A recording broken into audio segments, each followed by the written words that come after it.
Sjötta þrepp. Endurtekning. Já, æfingin skapar meistarann, en hugur þarf að fylgja með. Það hefur verið sýnt fram á að meðfæddir hæfileikar eru ofmetnir. Þú heyrðir rétt.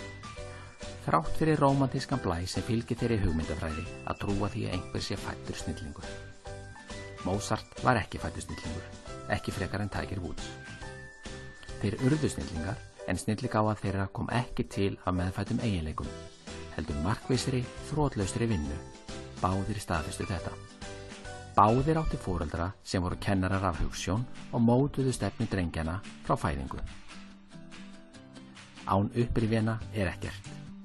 Ef einhver er betri en þú í einhverju, þá er líklegt að hann hafi einfallega gert meira af því en þú. Hér gilda engar afsakanir meðfædda eiginleika. Tökum það ekki af fólki að hafa lagt mikið á sig. Kenningar eru að það taki okkur 10.000 klukkustundir að verða afburðafær í hverju sem er. Það þýðir 3 klukkustundir á dag, 7 daga vikunar í 10 ár. Engin furða að meðalmanninum þykir hann lélegur í mörgu. Við horfum með aðdáun á þá sem leggja inn þessa vinnu. Og taktu því eftir.